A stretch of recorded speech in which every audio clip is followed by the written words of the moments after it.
Antasima. Assalamualaikum warahmatullahi wabarakatuh. Bismillahirrahmanirrahim. Alhamdulillahi rabbil alamin. Wassalatu wassalamu ala asrafil anbiya'i wal mursalin Sayyidina Muhammadin wa ala alihi wa sahbihi ajma'in. Subhanaka la ilma lana illa ma 'allamtana innaka antal alimul hakim. Rabbi shrah li sadri wa yassir li amri wa hlul 'uqdatam min lisani yafqahu qawli. Amin amin ya rabbal alamin. Alhamdulillah, nikmat dari Allah Subhanahu wa taala. Di pagi yang mulia ini kita diizinkan oleh Allah Subhanahu wa taala untuk kembali berkumpul di majelis yang penuh barokah. Semoga perkumpulan kita ini diterima oleh Allah Subhanahu wa taala. Terlebih di hari yang khusus ini, tepat hari kemerdekaan kita, semoga bisa membahagiakan hati para syuhada, orang-orang yang telah mengorbankan segala-galanya untuk menghadiahkan kemerdekaan kepada kita. Semoga bila semua diangkat derajatnya Allah taala. Semoga majelis-majelis yang diadakan di Republik kita ini, beliau yang sudah menghadiahkan kepada kita, semoga diangkat derajatnya oleh Allah taala, terus diberikan kebaikan oleh Allah taala, dan dipertemukan dengan nabinya Muhammad sallallahu alaihi wasallam. Amin ya rabbal alamin. Shalawat dan salam selalu tercurah limpahkan kepada junjungan kita baginda agung Nabi besar Muhammad sallallahu alaihi wasallam. Tak lupa yang sama kita muliakan para habaib, para alim, para ulama, para kiai, para ustadz, para tokoh masyarakat. Wabil khusus kepada guru kita Sayyidi Al-Ustadz Abdul Ghani, dan juga kepada seluruh asatidz yang hadir di tempat ini, Akhina Al-Habib Abdullah bin Faisal Al-Hamid, dan semua para asatidz yang hadir, dan juga keluarga besar Bapak Huda, putra beliau, keluarga beliau yang terus istiqomah dalam kebaikan. Semoga terus diberikan istiqomah oleh Allah taala. Yang kita doakan semoga beliau semua diberikan panjang umur oleh Allah taala, paling sehat wal afiat zahiran wa batinan. Amin ya rabbal amin. Dan kepada seluruh jamaah hadirin dan hadirat, muslimin dan muslimat, para pecinta baginda agung Nabi besar Muhammad sallallahu alaihi wasallam. Hadirin rahimakumullah, alhamdulillah, nikmat dari Allah Subhanahu wa taala bahwa pada hari ini tanggal 17 Agustus tahun 2023 kita merayakan kemerdekaan Republik kita Indonesia. Semoga terus diberikan kejayaan oleh Allah Subhanahu wa taala. Yang perlu kita yakini hanya satu, bahwa Indonesia maupun negara yang lain, lapisan bumi yang lain, kesemuanya itu adalah milik daripada penciptanya, yaitu Allah Subhanahu wa taala. Sebagaimana Allah mengatakan dalam kitab suci Al-Qur'an, "Lillahi ma fis samawati wa ma fil ardh." Semua yang di langit dan yang di bumi itu adalah milik daripada Allah. Termasuk negara kita itu adalah milik dari Tuhan kita, yaitu Allah Subhanahu wa taala. Maka itu hadirin, tidak ada yang bisa membuat negara kita ini celaka kecuali pelanggaran kepada Tuhannya, yaitu Allah. Dan tidak ada hal yang paling menguntungkan kepada kita punya negara kecuali ketaatan yang kita lakukan kepada Allah Subhanahu wa taala. Walidzalik ketika Nabi Muhammad sallallahu alaihi wasallam beliau mengatakan dalam satu hadis, "Ma nazzala al-bala illa bidzanbi wa ma rufi'a al-bala illa bitaubah." Kata Rasul sallallahu alaihi wasallam, tidaklah Allah menurunkan satu ujian bagi suatu negara illa bidzanbi, kecuali untuk sebab dosa yang dilakukan oleh penduduk di situ. Wa ma rufi'a al-bala illa bitaubah. Dan segala kesulitan yang ada di daerah itu tidak mungkin diangkat oleh Allah taala dan diselesaikan kecuali penduduk di sana itu mengambil sikap taubat, berhenti dari perbuatan salah yang dia lakukan dan istiqomah dengan ketaatan yang dia lakukan. Maka itu kita lihat bagaimana Nabi Muhammad SAW ketika beliau pulang daripada perang Badar, maka para sahabat dalam keadaan terluka, dalam keadaan meraih kemenangan, Nabi Muhammad mengatakan, "Raja'na min jihadil sugra ila jihadil kubra." Kita baru saja pulang dari perang yang kecil menuju perang yang besar. Maka para sahabat mengatakan, "Wa ma jihadul kubra ya Rasul?" Apa yang kau sebut dengan jihad yang besar itu, wahai Nabi Muhammad? Maka Rasul sallallahu alaihi wasallam beliau mengatakan, jihadun nafas, yaitu jihad kita menaklukkan hawa nafsu yang Allah titipkan dalam diri kita. Karena dengan hawa nafsu yang dituruti itu, hadirin, akhirnya kita berbuat bukan dengan karepnya Allah, bukan dengan karepnya Kanjeng Nabi, tapi karepnya hati yang dibisiki dengan nafsu. Jangan nafsu tadi bergejolak karena bisikan daripada syaitan.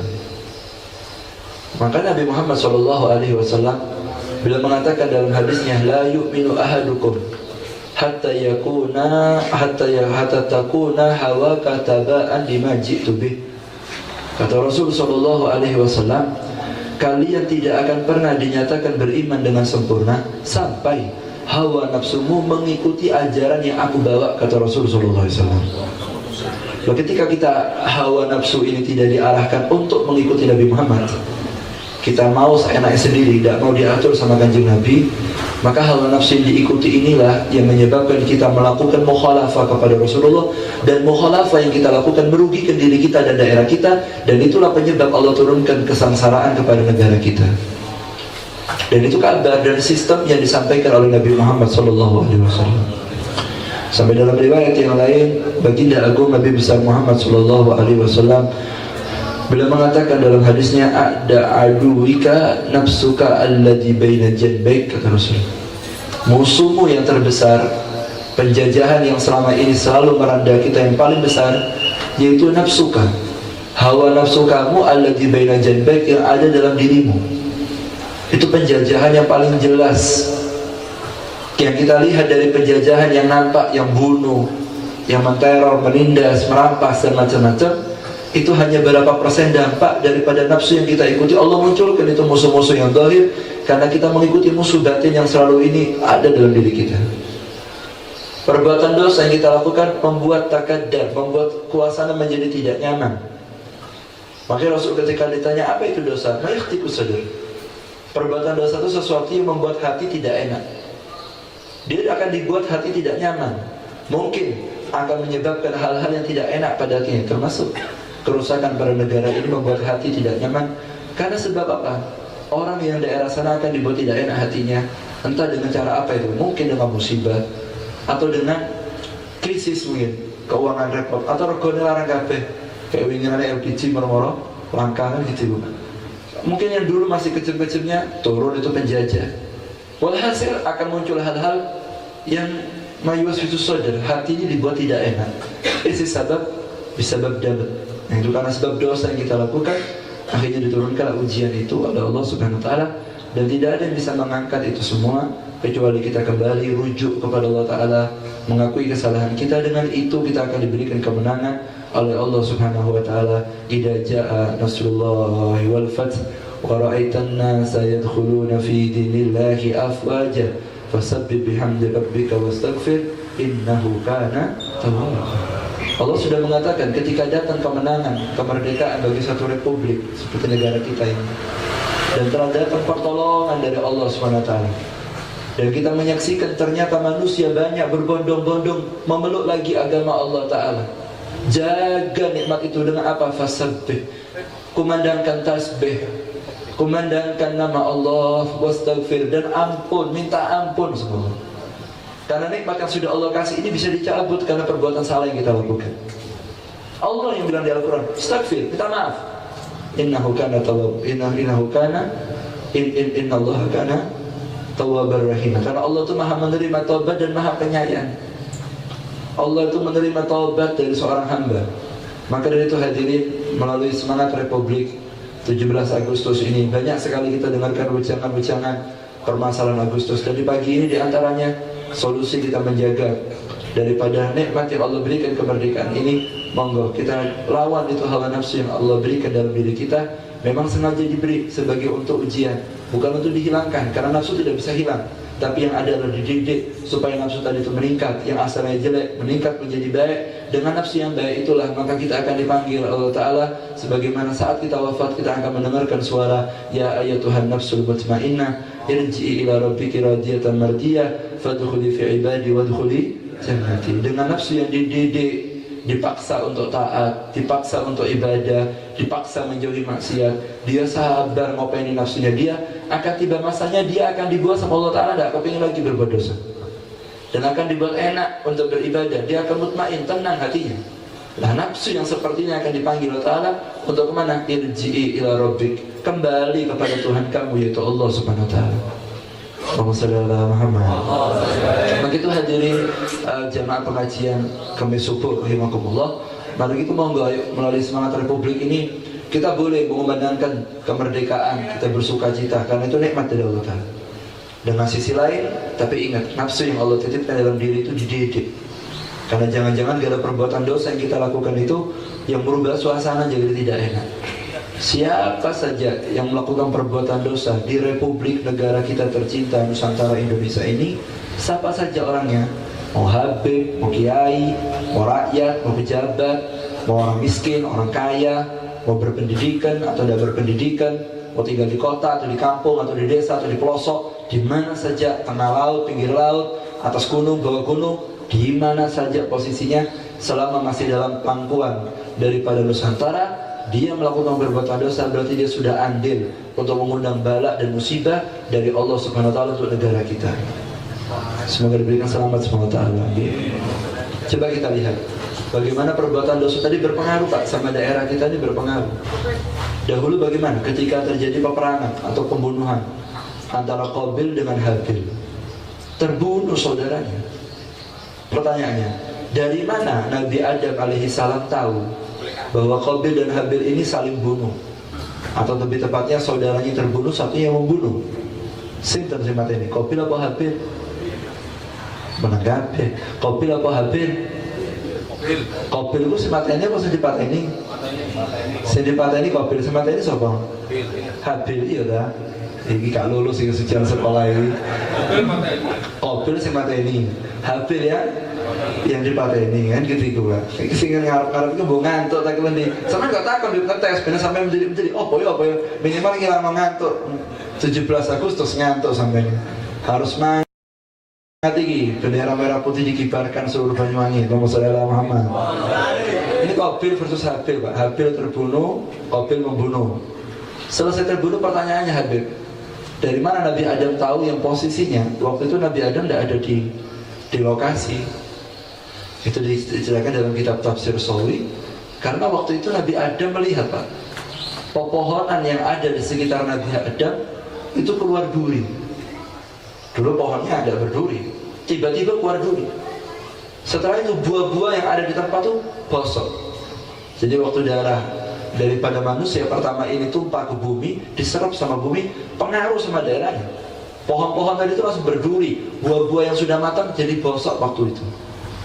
Bahkan nangis Nabi Adam. Ditanya sama orang sekitar, kenapa kau nangis? Sama orang-orang yang ada di sekitar Nabi Adam, kenapa nangis?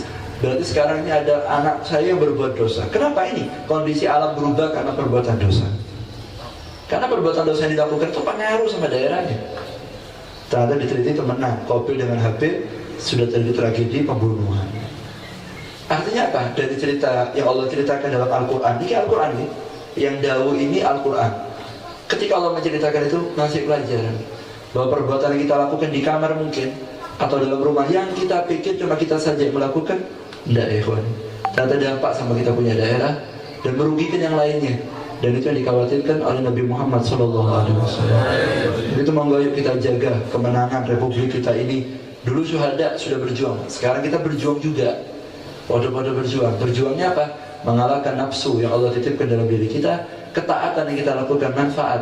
Bahkan dikatakan ta'atul mu'min talhaq ila sab'at tabaqat min duriyatihi, bahwa kebaikan seorang mukmin yang dilakukan akan terkena 7 turunan untuk daerah dan keturunannya. Bahkan ilama la nihaya, kata Habib Muhammad bin Hadi, sampai batasnya tidak ada batasnya. Tapi sebaliknya, kejelekan yang dilakukan oleh seorang mukmin itu talhaq ila tabaqati sab'a min auladihi wa ila nihaya. Kata beliau, kadang-kadang perbuatan dosa yang kita lakukan merugikan 7 turunan yang ada setelah kita, bahkan sampai ada batasnya. Maka itu perbuatan baik seperti majlis ini, kemis subuh. Apa sampai pikir cuma kita tak yang longgo di tempat ini? Betul. Apa cuma dapat manfaat kita tak ngaji terus pulang kita dapat ilmu, kita punya pemikiran baru? Betul. Daerah kita, pohon-pohon sekitarnya dapat manfaat. Bahkan ikan yang ada di laut dapat manfaat. Mereka dapat bagian rahmat dari Allah Ta'ala, sehingga mereka terus mintakan maaf kepada dosa kita, karena tahu yang membuat kita berat untuk hadir majlis itu perbuatan dosa, dimintakan maaf. Karena kalau sudah penduduknya taat, penduduknya baik, turun rahmat. Yang di hutan dapat bagian, yang di laut dapat bagian, daerahnya dapat bagian. Maka Nabi Muhammad SAW beliau mengatakan afdalul biqa ala jifihil ulama. Kata dalam riwayat, daerah yang paling bagus yang di tempat itu diduduki oleh ulama. Kenapa? Karena si ulama tadi akan nonton nafsunya manusia, ngajak kebaikan, kemudian manfaat untuk daerah tersebut akan menjadi kebaikan. Dan itu kadar yang disampaikan oleh Nabi Muhammad SAW. Maka itu hadirin jamaah kami syukur rahimakumullah. Nah, monggo ya kita kendalikan ini. Masih belum merdeka, Beb. Ya sudah, negaranya sudah. Kita hanya belum merdeka. Kita yang belum merdeka. Kalau kita nanti tidak merdeka, Pak, khawatir kemerdekaan ini nanti akhirnya hilang. Loh, kok masih aman, Beb, ya negara kita dengan banyak dosa? Ya karena banyak orang soleh. Tangisan mereka itu yang ngangkat derajat. Sampai teliti, negara itu menang gara-gara apa? Dan coba ngomong sama saya, itu gara-gara Bapak proklamator itu rapat-rapat. Betul. Negara menang ini karena para kiai. Temenan gara-gara para santri. Yang terjun di medan tempur itu siapa? Sampai cek kan. Atasanku cuma terima janji laporan, terus oke, tinggal proklamasi, terus mereka tinggal mengadakan rapat, merumuskan. Yang terjun di bawah ini siapa? Kalau bukan anggota pengajian. Yang terjun di siapa? Jenderal Sudirman itu siapa? Ustaz, Pak, guru ngaji. Kemudian kayak As'ad itu siapa, Pak? Pahlawan nasional. Ustadz itu, Pak, ngajar ngaji. Mbah Hasim itu siapa? Itu ustadz guru ngaji, pondok pesantren, ngajar ngopeni umat. Kalau sampai lihat di Palu itu ada Habib Idrus Al-Jufri. Sinten Habib Idrus Al-Jufri? Muridnya Habib Abdullah bin Umar Satiri, ulama. Di Jakarta tuh ada Habib Ali Kuitang yang menggagas 17 Agustus. Ini sinten, Habib? Ulama punya pengajian itu di Kuitang. Kalau sampai teliti semuanya itu, mesti dasarnya adalah basicnya agama, orang-orang yang dekat sama Allah Ta'ala, yang bisa mengendalikan nafsunya dan mendidik orang di sekitarnya baik nafsunya, sehingga mereka tidak eman sama badannya, tidak eman sama jiwanya, dikorbankan untuk mendapatkan manfaat umat Nabi Muhammad SAW. Pak, kalau waktu ikuti yang bejat, yang terjun yang bejat, masih kira mau, Pak, berkorban untuk Allah? Tidak mungkin mau. Suruh perang yang bejat, enggak, Pak. Orang disuruh korban untuk sholat saja 5 waktu tidak mau, apalagi suruh untuk korban untuk negaranya. Merugikan, iya. Hibah narkoba, iya. Mabuk, iya. Zina, iya. Terus sampai bilang, itu Pak Beb, yang wanen-wanen kok tempur, tidak ada. Yang tempur kalau ada kondisi kepepet, mesti kita yang anggota majelis. Kenapa? Daeman kita sama semuanya, karena nafsu sudah dididik untuk Allah dan untuk Nabi Muhammad SAW. Ini pendidikan ini. Maka pengenalan diri, ya. Sadar diri dengan perbuatan diri kita sendiri dan menyadari kekurangan diri kita, itulah yang akan membantu nafsu untuk menjadi hal yang baik. Sampai dikatakan oleh para ulama, apabila Allah Ta'ala menerima amal seorang hamba, maka bassarallahu uyuba nafsih, maka dia itu akan ingat sama dosanya sendiri, sehingga dia sibuk memperbaiki dirinya. Dengan perbaikan dirinya itulah secara otomatis keluarganya jadi baik, secara otomatis negaranya menjadi baik. Dalam riwayat dikatakan idza saluhar ras saluhal jasad. Apabila kepalanya bagus, maka badannya ikut bagus. Sekarang di masjid sini berapa orang? Anggap 100 spek. Ini berapa kepala rumah tangga? Coba per kepala rumah tangga ini pasukannya berapa? Ada yang istrinya 1, anaknya 5. Ada yang istrinya 1, anaknya 4. Ada yang anaknya 7, istrinya 2. Nah ini 8 pendekar. Pendek tapi makar kan gitu juga. Itu kalau nggak lakon-lakon itu langsung dibenak langsung rubane ya. Iku walaupun yang ono kumise tapi waneng. Pendekar itu. Ya tergantung anggota rakyat rumah iki ono sing ketap-ketap model isu iki siji Pak ya. Sing rodok wanen-wanen ya loro. Iku sing wanen. Kalau saya ini pecinta sejati. Ya alias ketap ya. Setelah dulu iki lemes iki kaya gagah ning ngarep. Kaduk omong cumono to Kang. Kabeh Pak, kabeh kiai keji modele Pak. Kayane gagah. Pejuang keji kok. Sayyidina Umar itu ning medan pertempuran kuanen. Endi ora sing wani Sayyidina Umar? Setan belalu. Gagah ning wong. Kalau ketemu anak yatim ya senang. Gaduh mangan terus ketemu bojone. Yang bisa itu sudah sunatullah, sudah tulisannya Allah Taala. Yang bisa. Sayyidina Umar diserang bojone ya lemes meneng-meneng. Tapi kalau sudah perang, ojo macam-macam. Ketemu anak yatim, senang. Ketemu nyonya, ngenes gitu ya. Ya Allah, bagi-bagi para perempuan diparingi sadar betul lagi. Ini yang pati ngamuk Pak Agustus merdeka kini lo yang ngomong ya. Kalau mungkin paling hidayah betul lagi. Enggak apa? Kedendi maksudnya. Anggota rumah kan gitu. Coba setiap daerah sini yang di majlis ini jadi baik. Mama saya istrinya 1, anaknya 1. Maka yang 2 ini kartu api gara-gara kepalanya bagus. Ini kalau 100, anggap per orang bawa 3 orang. Berapa? Sudah 300. Kemarin udah sebaran. Lah kampung, sak Banyuwangi, api-api kepala rumah tangganya ngaji semua, nafsunya terdidik, otomatis anak istrinya kartu jadi baik. Kalau sudah baik, turun berkah. Turun berkah. Banyuwangi ini berkembang bukan karena lobby-lobbyan Bupati api, betul. Karena masyarakatnya doyan ngaji, titik dan kata koma. Setelah itu baru Allah gerakan ilham Rabbani kepada para pemimpin kita bisa ngasih maslahat, kemudian bisa berkembang, kita punya daerah. Itu karena masyarakatnya baik. Kalau masyarakatnya tidak baik, tidak bisa. Karena pemimpin itu tergantung bagaimana kondisi rakyatnya. Mungkin Sayyidina Ali ketika ditanya, ya Imam, gimana di zaman panjenengan? Kok zaman ini kurang enak ini suasananya? Katanya udah kalah di zaman Sayyidina Abu Bakar. Katanya Sayyidina Ali mesti lain. Zaman Sayyidina Abu Bakar rakyatnya itu saya. Zamanku rakyat ikon makan yang enak. Dia jadi kode enak. Ya kalau sambatan kondisi tidak enak, ya mesti aja. Dulu rakyatnya itu model saya. Saya kira rakyatnya model panjenengan. Subuh kadang-kadang kapset, kadang-kadang gak jamaah, majelis kadang-kadang loyo, Quran sak tahun gak diwaca, ketemu Ramadan tidak hatam sama sekali. Mereka itu sambatan, akhir masalah gue beb, ya mesti baik. Beda situasi, pandang tuh.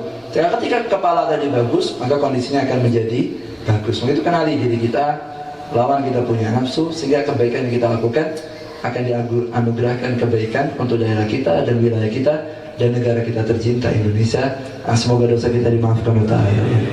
Kalau orang dulu itu sebelum selesai gitu ya. Kalau orang dulu itu apa ya, rumongso salah terus. Dan mereka tuh lebih seneng tahu salahnya daripada tahu baiknya. Kalau kita kebalik ya, kalau dikasih tahu eloknya kita atau kita dapat kritik, pegel. Tapi kalau dipuji-puji kebaikannya, senang gitu. Harusnya yang muji itu yang bahaya, yang ngasih tahu salahnya kita nangis, terus koreksi diri, itu harus mengucapkan terima kasih. Karena kita harus ada perbaikan. Nafsu itu harus dikasih tahu kurangnya di mana, dan yang tahu kurang kita siapa? Ya orang sekitar kita. Makanya ketika ada satu orang muji Sayyidina Ali karamallahu wajhah, itu Sayyidina Ali ngambil debu, dihantam di mukanya orang itu, minggir kan. Jangan gara-gara omongannya kau nafsunya saya bangkit lagi. Ini saya sudah didik jadi tawadhu, jangan jadi sombong gara-gara omongannya kau. Minggir, dilempar pasir. Sujud sawat batu, pasir.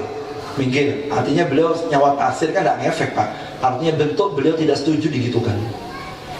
Ketika Rasulullah lihat ada orang dipuji-puji, dilihat sama Rasul, Yahi, laqad qata'ta unuqahu biduni sikin.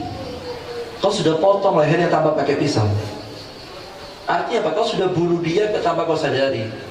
Kalau merusak orang itu dipuji, bukan dilaknat. Tapi kalau dilaknat, orang itu sadar kebaikan, koreksi semakin baik. Makanya Sayyidina Umar bin Khattab belum baca doa, rahimallahu man ahda ilayya uyubi. Semoga Allah merahmati orang yang suka ngasih tahu kesalahan saya, sehingga saya koreksi. Semakin baik, sehingga betul-betul sampai pada puncaknya nafsunya mutmainnah dan dia layak untuk dipanggil dan bertemu dengan Nabi Muhammad SAW. Begitu monggo hadirin rahimakumullah, kenali diri kita, kenali kesalahan kita, ingat eling-eling dosa maneh, terus kita berusaha. Yang kemarin-kemarin dilakoni, kita niat bangkit, berjuang. Bisa kok mengusir penjajah, kita juga harus bisa mengusir pengaruh setan dalam diri kita dulu, lalu berkembang ke keluarga kita, sanak famili kita, sampai betul-betul kita ini merdeka yang sesungguhnya, Karena merdeka atau tidak itu karunia Allah. Kalau Allah ngasih ujian lagi maha bisa. Tapi kita berharap tidak ada itu semua. Berkah daripada kita mengendalikan, kita punya syahwat sesuai bimbingan para ulama Rabbani, orang-orang yang dekat dengan Allah Subhanahu wa ta'ala. Semoga hati kita dibersihkan oleh ta'ala ya. Ada resep Pak dari Habib Umar dan beliau mau datang ya. Beliau mengatakan kalau pengaruh setan itu akan hilang dengan zikir.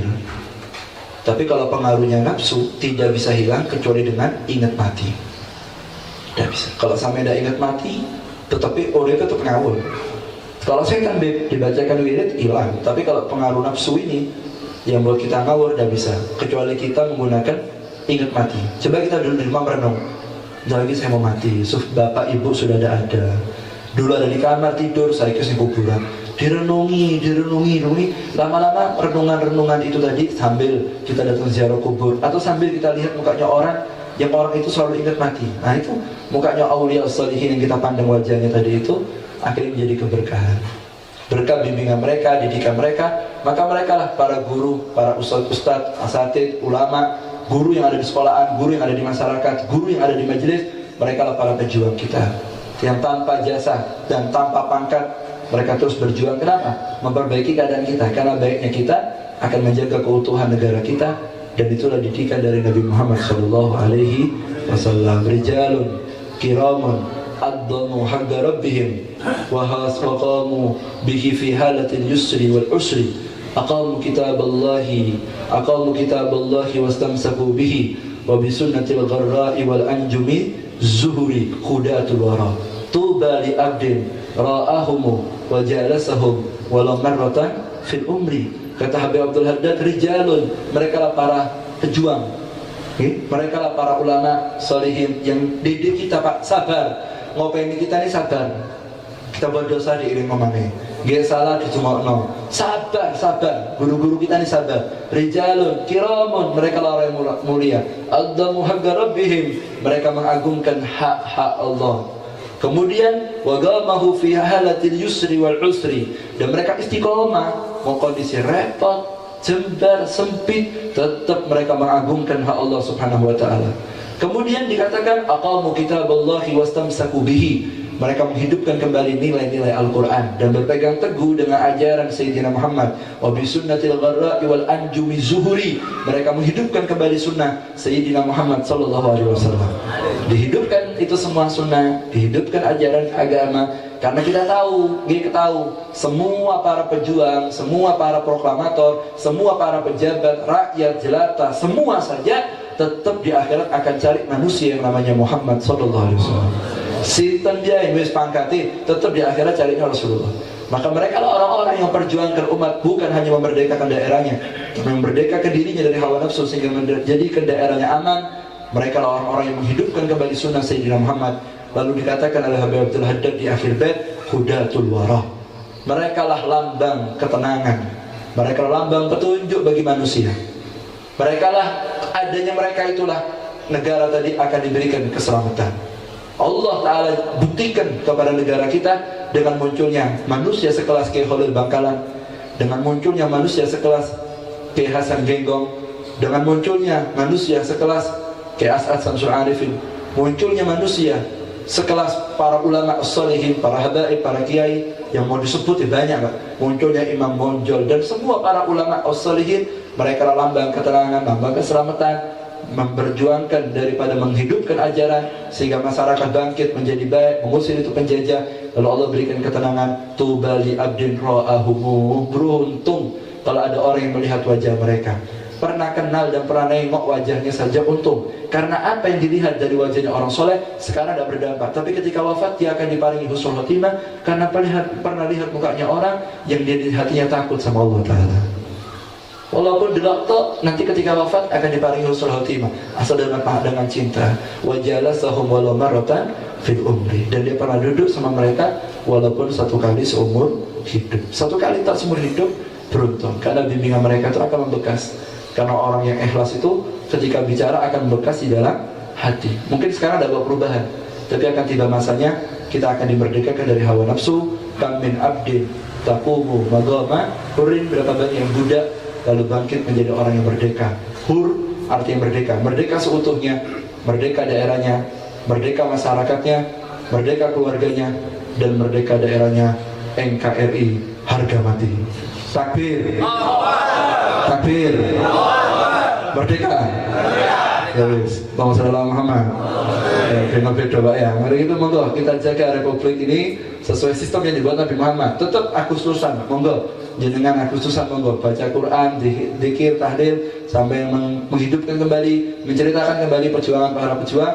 Kemudian kita menceritakan bagaimana proses terjadinya pengumuman dan seterusnya kemerdekaan kita sampai kita syukur alhamdulillah. Dan mereka para pejuang, masya Allah, kita ngaji bendino, apalagi Banyuwangi rapat pengajian niku pejuang setiap detik di kuburan munggah pangkat karena kita ngaji enak barokah jasa beliau. Makanya ini apa yang ngubur itu gak nutut karena mereka setiap detik munggah terus derajatnya. Tambah banyak pengajian tambah ke pahalanya pejuang karena kita bisa ngaji enak ya barokahnya mereka. Kalau mereka tidak berjuang habis gitu. Dan mereka tidak bisa berjuang kecuali nafsu yang terdidik, didikan dari orang-orang soleh, orang-orang yang menghidupkan ajaran Nabi Muhammad SAW. Kita berdoa di majlis ini, semoga dengan 17 Agustus pulang dari tempat ini kita merdeka dari hawa nafsu kita. Ya Rabb, berikan kami kemenangan ya Allah. Ya Rabbi, kami capek berbuat dosa, berikan kami kemenangan ya Rabb. Sadarkan yang kami lakukan itu tidak enak ya Allah. Kami lakukan tidak nyaman ya Rabb. Itu merugikan kami di dunia sampai akhirat ya Allah. Ya Rabb, berikan kami keselamatan dunia akhirat ya Allah. Jaga republik kami dengan kau berikan nafsu yang baik kepada penduduknya ya Allah. Berikan kami kemerdekaan dengan kau hilangkan miras di negeri kami ya Rabb. Dengan kau hilangkan narkoba di negeri kami ya Rabb. Kau hilangkan pelacuran di daerah negeri kami ya Rabb. Hilangkan pengaruh judi baik yang online ataupun offline ya Rabb. Ya Rabbi, segala kerusakan kita lihat dan kita punya negeri karena nafsu yang tidak terdidik, dan itu merugikan kita punya tanah air dan mencoreng nama baik para pejuang. Ya Rabbi, berikan kami kemampuan mengendalikan nafsu kami ya Allah. Dengan harapan kami yang baik bisa berpengaruh kepada keluarga kami dan sahabat, kerabat dan masyarakat kami ya Rabb. Ya Rabbi, semoga berkah majlis ini yang datang ke tempat ini dengan maksiat matanya dimaafkan oleh Ta'ala. Ya Rabbi, kami datang ke tempat ini dengan maksiat kaki, maafkan ya Allah. Kami datang dengan maksiat telinga, maafkan ya Rabb. Tangan kami berumuran dosa, maafkan ya Rabb. Kemaluan kami berbuat dosa, maafkan ya Rabb. Hati kami berbuat dosa, maafkan ya Rabb. Ya Rabbi, perut kami ya Rabb, kami masuki barang haram di masa lalu maupun di masa yang akan datang, maafkan ya Rabb. Semoga apa yang kita lakukan di masa depan diberikan keberkahan oleh Ta'ala, tidak sampai melakukan perbuatan yang haram dan gagalkan perbuatan yang berbuatan dosa ya Rabb. Dan semoga berkah majlis ini Allah tutup aib kita dunia sampai akhirat. Tutup aib kami depan guru kami ya Rabb. Tutup aib kami depan awliya as-salihin. Tutup kuburkan kami depan para pejuang ya Allah. Jangan buat mereka susah dikubur karena dosa yang kami lakukan ya Rabbi. Maafkan dan ampuni dosa kami ya Rabb. Jangan sampai dosa kami sampai kepada kubur mereka ya Rabb. Ya Rabbi, berikan mereka pahala yang sempurna. Angkat derajat para pejuang kami ya Rabbi.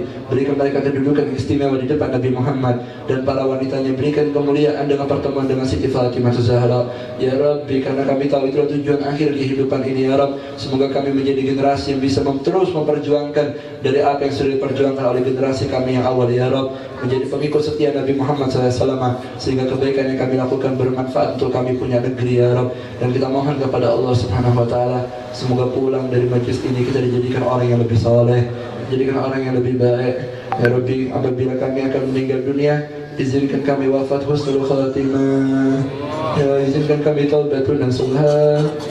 Sebelum kami dibungkus kafan, izinkan kami bertobat ya Allah.